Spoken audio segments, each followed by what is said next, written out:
தமிழ் தொடர் நேயர்களுக்கு வணக்கம். நம்மோடு உரையாட ஊடகவியலாளர் திரு கேப்ரியல் இணைந்திருக்காங்க. அவங்க பேசலாம். வணக்கம். வணக்கம். ஜனவரி 19ஆம் தேதி சிபிஐ சம்மன் கொடுத்திருக்காங்க திரு விஜய் அவர்களுக்கு. முதல் விசாரணை முடிஞ்சு இது 2வது விசாரணை.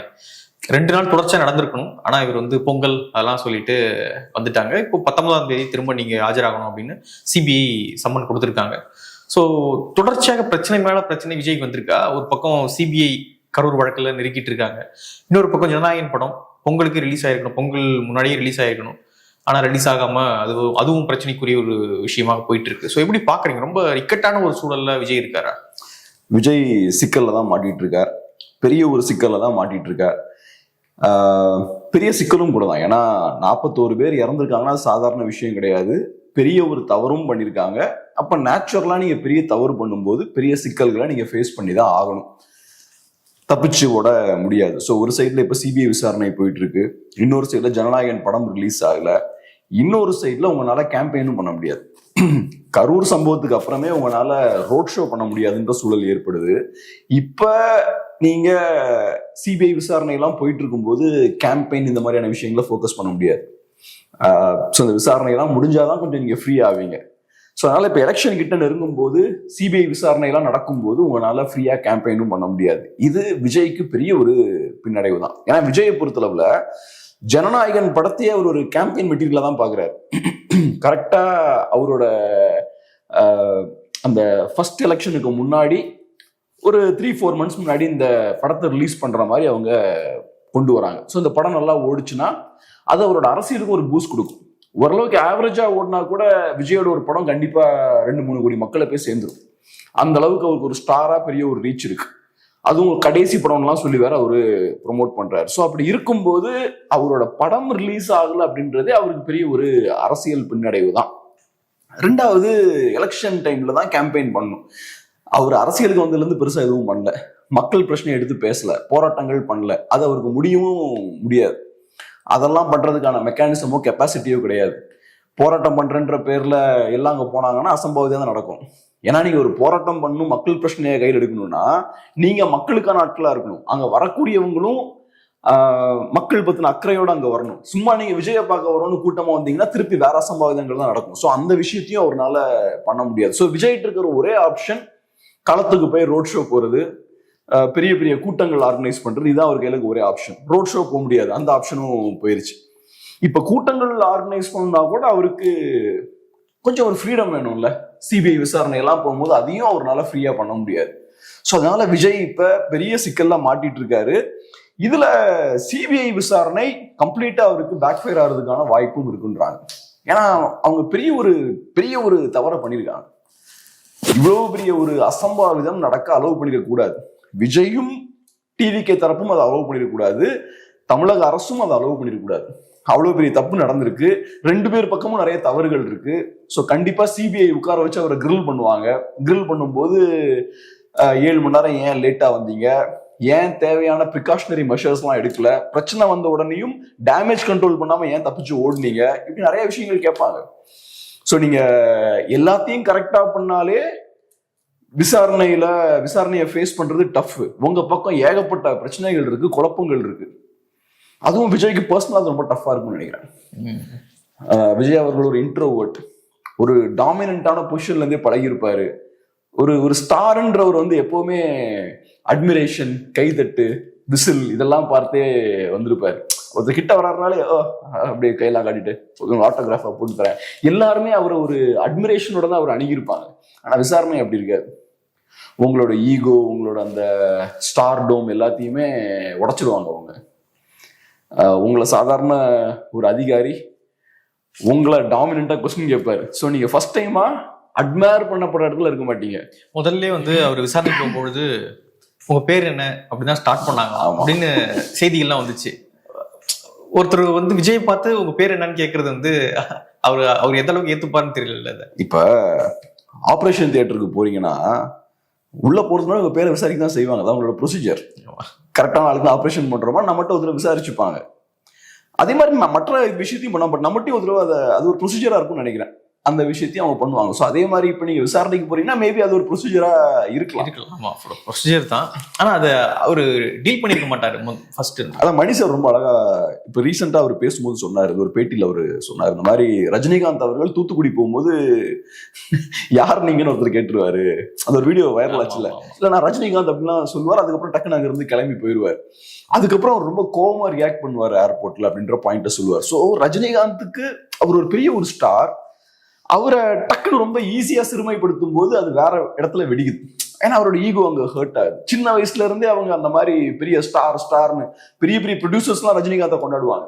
பெரிய பெரிய மியூசிக் டைரக்டர்ஸ், பெரிய பெரிய கோ ஆர்டிஸ்ட்லாம் இருப்பாங்க, அவங்க எல்லாம் கொண்டாடுவாங்க. ஒரு சாதாரண ஆள் வந்து ஆமா நீ யார் அப்படின்னு கேட்டா படால்னு அந்த கோட்டை உடஞ்சிருது இல்ல, அவங்க ஈகோ ஹர்ட் ஆகுது இல்ல. ஸோ அது வேற இடத்துல வெடிக்குது. ஸோ அந்த விஷயத்த மணி சார் சொல்லியிருப்பாரு. இங்கேயும் அதே தானே, பெரிய ஒரு ஸ்டார், பட் இருந்தாலும் சட்டத்தின் முன்பு நீங்க சாதாரண ஒரு மனிதர் தான். ஸோ அந்த இடத்துல அந்த அதிகாரி தான் முக்கியமான ரோல் பிளே பண்ணுவார். ஸோ அந்த இடத்துல அதிகாரிகளும் விஜய் உட்கார்ந்தா யார் டாமினன்டான பிளேஸ்ல இருப்பா? அதிகாரி தான். இவர் கேள்வி கேட்பாரு, நீங்க சொல்லணும். எவ்வளவு தடவை வேணாலும் குறுக்கு விசாரணை அது இதுன்னு பண்ணுவாங்க, அதெல்லாம் நீங்க பொறுமையா பதில் சொல்லணும். ஸோ இந்த இடத்துல அந்த பவர் டைனமிக்ஸே மாறிடும். விஜய் அவரோட லைஃப்ல, டே டு டே லைஃப்ல, இந்த லாஸ்ட் 30 இயர்ஸ்ல எல்லா இடத்துலயும் அவர் டாமினன்ட் பொசிஷன் இருந்திருப்பாரு. அவர் இப்போ சிஎம் போய் மீட் பண்றதா இருந்தா கூட சிஎம் என்ன சொல்லுவாரு, விஜய் வாங்க உங்களோட படத்தை பார்த்தேன் கடைசி, அது கூட நல்லா தான் இருந்தது, நல்லா பண்றீங்க அப்படின்னு சொல்லுவாங்க. சிஎம்ஓ பெரிய பொலிட்டிஷியன் அப்படின்னு சொல்லுவாங்க. ஆனா இங்க அதெல்லாம் நடக்காது. நீங்க சொன்ன மாதிரி பேர் என்ன, எந்த ஊர்னு ஆரம்பிச்சாங்கன்னா சரி, அதெல்லாம் அந்த பவர் டைனமிக்ஸே மாறுது. அதிகாரிகள் டாமினண்டா இருப்பாங்க. ஸோ விஜய் மாதிரியான ஒரு ஸ்டாருக்கு அது பர்சனலா அதை ஹேண்டில் பண்ண டஃபா தான் இருக்கும். ஒரு பக்கம் வந்து அரசியல் பிரச்சனையாக போயிட்டு இருக்கு, இன்னொரு பக்கம் படமும் பிரச்சனையாக போயிட்டு இருக்கு. சென்சார் போர்டு, மத்திய அரசினுடைய கண்ட்ரோல் இருக்கக்கூடிய சென்சார் போர்டும் வந்து இந்த படம் ரிலீஸ் ஆகக்கூடாதுன்றதுல ரொம்ப முனைப்பா செயல்படுறாங்க. நீதிமன்றம் யூஏ கொடுக்குறாங்க, உயர்நீதிமன்றம் யூஏ கொடுக்குறாங்க. ஆனா அது கொடுக்க கூடாதுன்னு இவங்க வந்து மேல்முறையீடு போறாங்க. ஸோ திரைப்படம் ரிலீஸ் ஆகுறதுல என்ன பிரச்சனை வந்துடும் நினைக்கிறாங்க மத்திய அரசு? நான் என்ன சொல்றேன், இது திரைப்படம் தானே. எத்தனையோ படங்களுக்கு சென்சார் போர்டுல ப்ராப்ளம் ஏற்பட்டிருக்கு, எத்தனையோ படங்களுக்கு பிரச்சனைகள் வந்திருக்கு. நம்ம அதெல்லாம் இப்படி பேசியிருக்கோமா?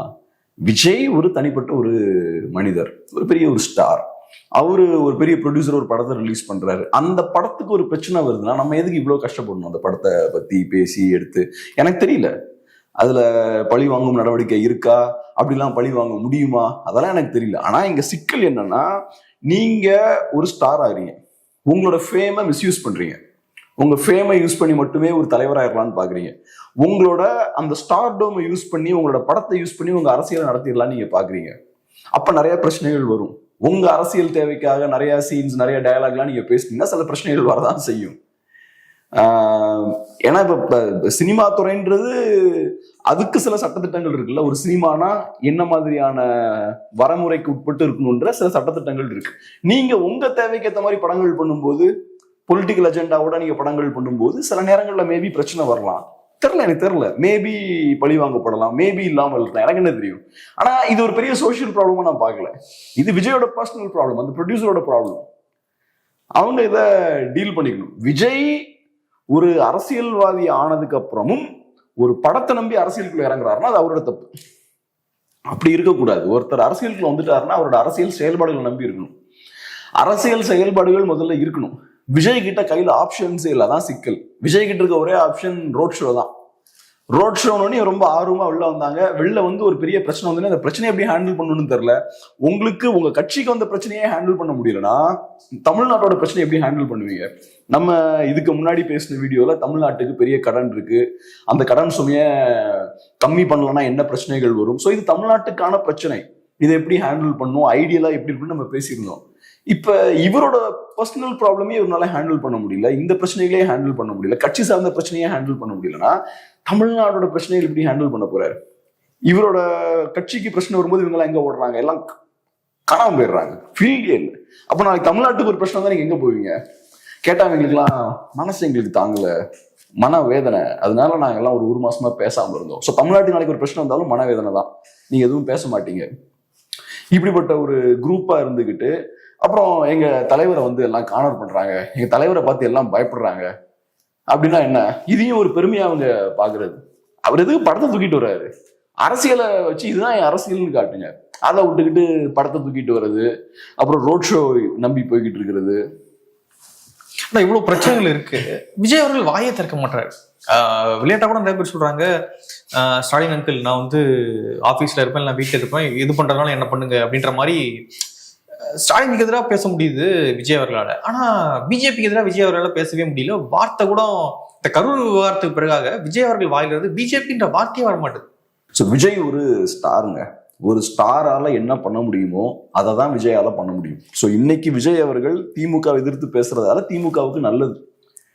இஷ்யூஸை டைவர்ட் பண்ணிடலாம். திமுக ஆட்சியில் நடந்த பிரச்சனைகள் பத்தி பேச மாட்டாங்க. விஜய் இப்படி சொல்லிட்டாரு, அங்கிள்னு சொல்லிட்டாரு, தீய சக்தி திமுகன்னு சொல்லிட்டாரு அப்படின்லாம் டிஸ்கஸ் பண்ணுவாங்க. ரெண்டாவது, அதிமுகவை சீன்ல இருந்து வெளியேற்றிடலாம். அதிமுக செய்யக்கூடிய எந்த விஷயத்துக்கும் மீடியால கவரேஜ் கிடைக்காது. ஸோ அப்ப திமுக எதிர்ப்பு வாக்குகள் அதிமுக வாக்குகள் இந்த பக்கம் நீங்க திருப்பிடலாம். அதனால திமுக கண்டுக்க மாட்டாங்க. திட்டினா நமக்கு தான் லாபம். ஸோ திட்டுட்டும் அலோவ் பண்ணுவாங்க. ஆனா பாஜக அப்படி பார்த்துட்டு இருப்பாங்க நம்ம சொல்ல முடியாதுல்ல. ஏன்னா ஒரு நடிகன் நான் சொன்ன மாதிரி பெரிய நடிகர்கள் வந்து ஒரு வீக்கான கேரக்டர்ஸ் தான். பெரிய ஸ்ட்ரென்த் எல்லாம் அவங்களுக்கு ஒன்றும் இருக்காது. இந்த ஒரு இமேஜ் மட்டும்தான் அவங்களுக்கு. அந்த இமேஜை தாண்டி பெரிய விஷன், பெரிய ஒரு இண்டஸ்ட்ரியலிஸ்ட் மாதிரி கிடையாது. ஒரு இண்டஸ்ட்ரியலிஸ்டுக்கு ஒரு பெரிய இண்டஸ்ட்ரி இருக்கும், பெரிய அசட்ஸ் இருக்கும், அவருக்குன்னு ஒரு வேல்யூ இருக்கும். நாளைக்கே அந்த கம்பெனி டக்குன்னு நுழைஞ்சாலும் அவருக்கு நிறைய விஷயம் இருக்கும், நாலேஜ் இருக்கும், மார்க்கெட்டை பத்தின புரிதல் இருக்கும், இதெல்லாம் இருக்கும். ஒரு ஆர்டிஸ்ட் அப்படி கிடையாது. இன்னைக்கு ஒருத்தர் அப்படி இருக்கவர் நாளைக்கு திடீர்னு 2 படம் ஃபிளாப் ஆச்சுன்னா ஒன்றும் இல்லாம ஆயிடுவார். இவ்வளவுதான் நடிகர்கள். ஸோ அவரோட இமேஜ் ஒரு தோற்றம் இருக்கு பாருங்க, அதை நம்பிதான் எல்லாமே இருக்கு. ஸோ ஒரு பிம்பத்தை நம்பிதான் எல்லாமே இருக்கு. அப்படி இருக்கும்போது இவங்களால போய் எப்படி பொலிட்டிஷியன்ஸை சண்டை போட முடியும்?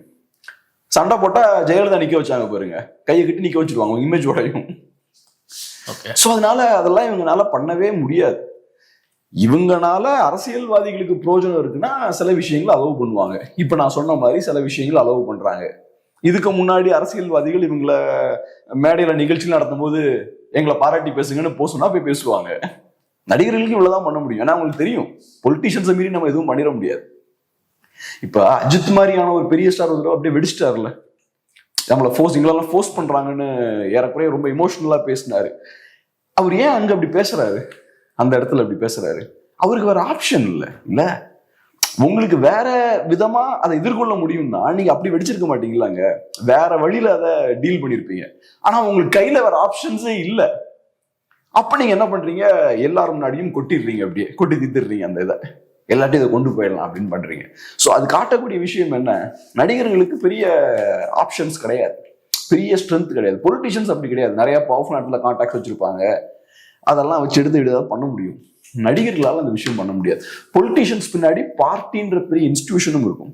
நடிகர்கள் பின்னாடி இன்ஸ்டிடியூஷன் கிடையாது, நடிகர்கள் இண்டிவிஜுவல் தான். இப்ப ஸ்டாலின் அவர்கள் பின்னாடி ஒரு பெரிய பார்ட்டின்ற மெக்கானிசம் இருக்கு. நடிகர்களுக்கு அதுவும் கிடையாது. ஸோ இதெல்லாம் இல்லாம தனி மனிதர்களா நடிகர்களால பெரிய பெரிய பொலிட்டிக்கல் ஃபோர்ஸஸ் எல்லாம் சேலஞ்ச் பண்ண முடியாது.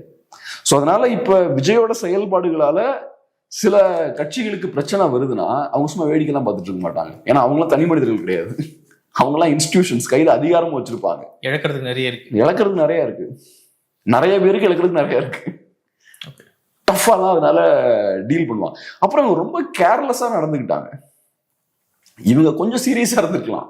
இவங்களுக்கு என்ன பண்றோம் என்ன செய்யறோன்றே தெரியாம உள்ள குதிச்சு மாட்டிக்கிட்டாங்க. குறைந்தபட்சம் நீங்க ஒரு ரோட் ஷோ பண்றீங்கன்னா அதை ஹேண்டில் பண்ற கெப்பாசிட்டி இருக்கக்கூடிய ஆட்கள உள்ள கொண்டு வரணும்ல. இப்ப விஜய் அவர்கள்ட்ட ஒரு ஸ்ட்ரென்த் என்னன்னா, அவர் பெரிய சூப்பரான ஆக்டர் கிடையாது, சூப்பரான ஒரு ஆர்டிஸ்ட் கிடையாது. ஆனா அவரோட ஸ்ட்ரென்த் என்ன, கமர்ஷியல் ஹிட்ஸ் அவரால் கொடுக்க முடியுது. ஸோ மக்களுக்கு என்ன பிடிக்கும்ன்றது தெரிஞ்சு அதை கொடுக்க முடியும். ஸோ கரெக்டான மியூசிக் டைரக்டர் உள்ள கொண்டு வருது, கரெக்டான டைரக்டரை கொண்டு வருது, கரெக்டான ஸ்கிரிப்டை சூஸ் பண்றது, கரெக்டான ப்ரொடியூசரை உள்ள கொண்டு வருது, கரெக்டான ஆட்களை கரெக்டான வேலைக்கு அவருக்கு சூஸ் பண்றாரு. அது அவருக்கு முடியுது. ஒரு நல்ல டீம் அசம்பிள் பண்றதுக்கு தெரியுது அவருக்கு. எங்க இது பண்றாரு, கோலிவுட்ல அதை நல்லா பண்றாரு. அரசியல் வேற, அரசியலுக்கும் இதே மாதிரி ஸ்கில்ஸ் வேணும். ஜெயலலிதா அவர்களுக்கு அந்த வேலையை பண்ண தெரிஞ்சது. அதனாலதான் அசம்பாவிதங்கள் எதுவும் இல்லாம அந்த பெரிய பெரிய பொதுக்கூட்டங்கள் எல்லாம் அவங்களால ஆர்கனைஸ் பண்ண முடிஞ்சது. இவருக்கு அங்க தெரியல. இவரோட டீம் பார்த்தோம்னா அரசியல் டீம் பார்த்தா ரொம்ப வீக்கா இருக்கு. ஒரு சைட்ல புசி ஆனந்த், இன்னொரு சைட்ல பொலிட்டிக்கல் ஸ்ட்ராட்டஜிஸ்டுகள். இவங்களை வச்செல்லாம் நீங்க உங்க கிரௌட ஹேண்டில் பண்ண முடியாது, ரொம்ப நாளைக்கு போக முடியாது. பொலிட்டிக்கல் ஸ்பேஸ் வேற, என்டர்டைன்மெண்ட் ஸ்பேஸ் வேற. பொலிட்டிக்கல் ஸ்பேஸ்க்கு வந்தீங்கன்னா ஒரு பேசிக் டிசிப்ளின் வேணும். அதெல்லாம் இல்லாம நீங்க பண்ண முடியாது. ஸோ அதனால விஜய்க்கு அந்த பொலிட்டிக்ஸ் பத்தின புரிதல் இல்லாதனால இவங்க ஆழம் தெரியாம காலை விட்டு மாட்டிக்கிட்டாங்க. அரசியல் சார்ந்த விஷயங்களை ஒரு தவறு பண்ணா என்ன ஆகுன்றது அவங்களுக்கு புரியல. ஸோ இப்போ ஒரு பெரிய ஒரு சிக்கலை போய் மாட்டிருக்காங்க. சாதாரண விஷயம் இல்லை. இங்க தமிழ்நாட்டுல ஒரு சாதாரணமா தப்பிச்சிட்டாரு. அவர் மேல பெரிய அழுத்தங்கள் எதுவுமே போடப்படல. இவ்வளவு பெரிய சம்பவம் நடந்ததுக்கு அப்புறமா விஜயை ஃப்ரீயா விட்டாங்க, எதுவும் நடக்கல. ஆனா இப்படிதான் எல்லாருமே பார்க்கணும் அவசியம் இல்லை. என்னை பொறுத்தளவுல அவர் பண்ணது மிகப்பெரிய தவறு. 41 உயிர்கள்லாம் சாதாரண கிடையாதுங்க. இப்ப அந்த 41 பேர்ல நானும் நீங்களோ பாக்குற யாரோ ஒருத்தங்க தான் எப்படி இருக்கும், அப்ப அதோட வெயிட்டேஜ் என்ன நமக்கு தெரிஞ்சிருக்கும். ஓகே.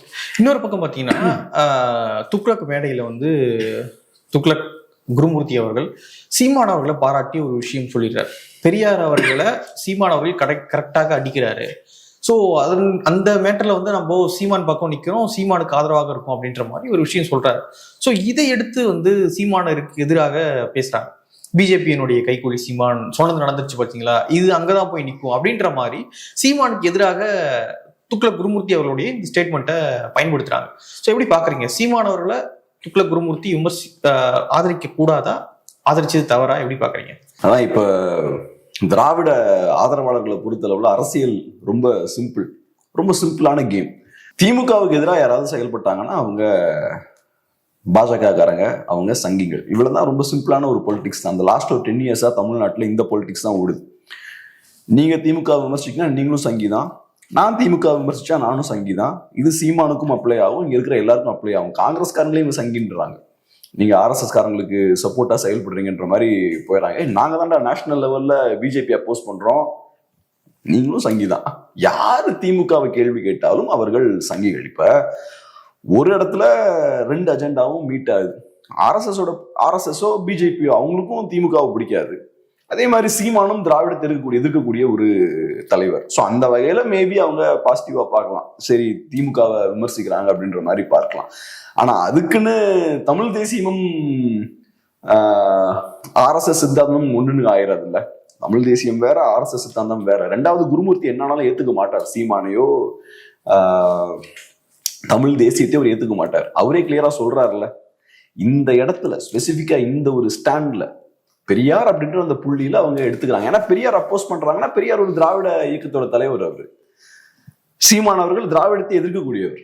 சோ தமிழ் தேசியவாதி. அவர் ஒரு தமிழ் தேசியவாதியா திராவிடத்தை எதிர்க்கும் போது அப்ப திராவிட தலைவர்கள் எதிர்த்தான் ஆகணும். அந்த ஸ்டாண்ட்ல இருந்து சீமான் அவர்கள் பெரியார் அப்போஸ் பண்றாரு.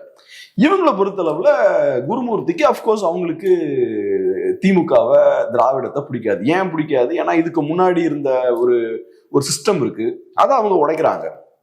பிராமணர்களை பெரிய ஒரு எதிரிகளை அவங்க சித்தரிக்கிறாங்க. இன்னைக்கு வரைக்கும் அந்த பாலிடிக்ஸை கையில் எடுத்து பண்ணிட்டு இருக்காங்க. ஸோ அந்த ஆங்கிள் இருந்து அவங்களுக்கு அது பிடிக்காது, ஆர்எஸ்எஸ் காரங்களுக்கும் பாஜக காரங்களுக்கும். ஸோ காரணங்கள் ரெண்டும் டிஃப்ரெண்டா இருக்கு. தமிழ் தேசியவாதிகளுக்கு டிஃப்ரெண்டான காரணங்கள் இருக்கு. திராவிடத்தை வீழ்த்திட்டு ஒரு தமிழ் தேசிய அரசியல் கட்டமைப்பை இங்க உருவாக்கணுன்றது தமிழ் தேசியவாதிகளோட பார்வை.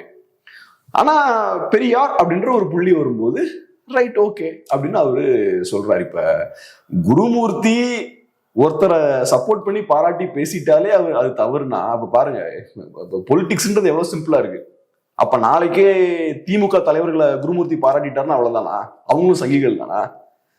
ஸோ இப்போ குருமூர்த்தியோட வாயிலிருந்து வரதை வச்சுதான் நீங்க சங்கி யார் இல்லைன்றதை முடிவு பண்ணுவீங்களா? எவ்வளவு அபத்தமான ஒரு பொலிட்டிக்ஸா இருக்கு. அது போக இன்னொரு விஷயம், நம்ம ஏற்கனவே நம்ம பேசியிருக்கோம், பொலிட்டிக்ஸை நம்ம கேர்ஃபுல்லா வாட்ச் பண்ணணும். ஒவ்வொரு அரசியல் தலைவர்களும் என்ன பண்றாங்க, காய்களை எப்படி நகர்த்துறாங்கன்றத ரொம்ப கேர்ஃபுல்லா வாட்ச் பண்ணணும். அவங்களோட செயல்பாடுகள் என்ன, ஒவ்வொரு இஷ்யூலையும் என்ன ஸ்டாண்ட் எடுக்கிறாங்க, அதை கரெக்டா நம்ம நோட் பண்ணாதான் நம்ம கிளியரா புரிஞ்சுக்க முடியும். இவர் கரெக்டான ரூட்ல போறாரா தப்பா போறாரான்னு அதுதான் நம்ம பார்க்கணும். குருமூர்த்தி இந்த வார்த்தையை சொல்லிட்டாரு, சீமான் அந்த வார்த்தையை சொல்லிட்டாரு, பாருங்க அவங்க 2 பேரும் தனியா அங்க மீட் பண்ணாங்க, இந்த மாதிரியான செய்திகள் வருது. அந்த ரூமர்ஸ் எல்லாம் வச்சு பார்க்கும்போது எனக்கு என்னமோ சில டவுட்ஸ் இருக்கு, எனக்கு சோர்ஸ் வழியா இந்த நியூஸ் கிடைச்சு, அதெல்லாம் பார்க்காதீங்க. நிறைய இன்ஃபர்மேஷனை உள்ள கொண்டு வந்து போட்டுக்கிட்டீங்கன்னா கன்ஃபியூஸ் ஆயிடுவீங்க. சிம்பிளா டிவியை போட்டு உட்காந்து அப்படி பாருங்க, நியூஸ் பேப்பரை படிங்க, படிச்சாலே தெரிஞ்சிடும் யார் யார் என்ன ஸ்டாண்ட் எடுக்கிறாங்கன்னு. அதை பார்த்து நம்ம புரிஞ்சுக்கலாம். தமிழ் தேசியமும் ஆர்எஸ்எஸ் சித்தாந்தமும் ஒண்ணு கிடையாது, ரெண்டும் நேர் ஆப்போசிட்டான ஒரு விஷயம். இந்த மாதிரி சில ஏரியாஸ்ல அவங்க சீமான் மாதிரியான தலைவர்களை மேபி ஏத்துக்கலாம். ஆனா அதுக்குன்னு உடனே சங்கின்லாம் பிராண்ட் பண்றது அபத்தமான விஷயம். ஓகே, நிறைய விஷயங்கள் மட்டும் பகிர்ந்துக்கிட்டீங்க. நன்றி. நன்றி.